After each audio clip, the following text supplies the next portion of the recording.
My childhood bedroom had always smelled like lavender and wood polish. That day, it reeked of bleach. I hadn't been home in over a year. College kept me busy. Life kept me moving. But something about winter break made me nostalgic. I wanted to sleep in the bed I used to dream in, touch the trophies still gathering dust, see what they'd done with my old bookshelf. But when I asked, "Don't go in there," my mom said, too quickly. "It's just storage now," my dad added. He wouldn't meet my eyes. I should have left it. Should have smiled, nodded, gone back to the guest room like a good, oblivious daughter. But something was off. My mother's hand trembled when she handed me tea. My father kept locking the back door twice. And I noticed they always walked around that room, never past it. That night, they went to bed early. Too early. I waited 30 minutes, then stepped into the hallway. My socks didn't even make a sound. The door to my old room was locked. That was new. I picked it open with a bobby pin. Old habit, old skill, picked up from the same man who taught me to never trust blindly. Funny. I opened the door, and for a moment my mind couldn't process what I saw. The posters were gone. So were the curtains, the bed, the dresser. In their place, a metal folding chair, a stained mattress, and a chain bolted to the floor. No windows, just a single bulb swinging from the ceiling like a noose. 5 minutes later, I called 911. 2 officers arrived. They took one look and called in backup. A detective asked if I had any idea. I said no, but I was already rewinding memory. I was 7 when I first noticed my dad locked the basement after 8 p.m. 11 when I saw him yank a box out of my mother's hands and whisper something that made her cry. 17 when I found blood on the laundry floor and was told it was just meat juice from the trash. I wanted to believe them. I needed to. But that room shattered every excuse they'd ever fed me. They were arrested that night. They didn't resist. My mother kept asking if I'd eaten. My father just stared at me like I'd pulled a trigger. In a way, I had.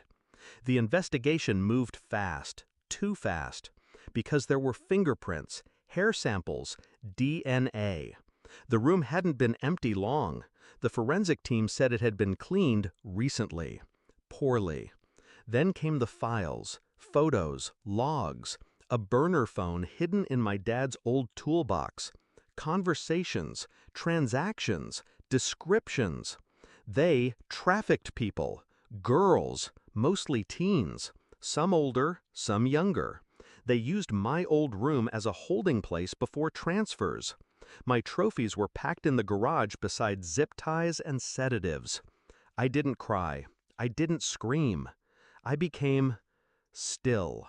The kind of still that knows screaming won't change anything, but calculation might. They made one mistake. They kept records. Because my father, the ex-accountant, was too arrogant not to. He tracked everything. Dates, payments, locations. He thought he was being smart. So I took his spreadsheets, copied every one. And when the lawyers tried to cut a deal, I leaked them anonymously. To journalists, to victims' rights groups, to anyone who'd listen. I didn't care about the trial. I cared about the pattern. They called me to testify. I walked into the courtroom in my college sweatshirt. My mom wouldn't look at me. My dad smiled, like he still had a chance. I sat down, swore an oath, and burned every bridge with one sentence. My parents are not who they pretend to be, and I have proof. The fallout was nuclear. Every account frozen. Every asset seized. The house forfeited. I watched it crumble from the outside as investigators marked the walls. Someone spray-painted "Monsters live here" across the garage. I didn't stop them. The victims started coming forward. 16 women, 2 boys, one girl who used to go to my school. She said she remembered the lavender smell. Said she screamed once, and my mom brought her water, but no help. That girl didn't look at me with hate. She looked at me like she needed me to never stop. So I didn't. I started a foundation, small, quiet, funded by liquidating everything my parents ever owned. Their blood money became healing money. Shelters, legal aid, therapy. I gave the victims back time. Do I feel guilty? Sometimes. But not for turning them in. For not seeing it sooner. For being raised in a house built on nightmares and calling it love. People ask me what I remember most. It's not the room. It's not the trial. It's my dad's eyes when the judge said, "Life without parole." He looked at me like I betrayed him, like I was the villain.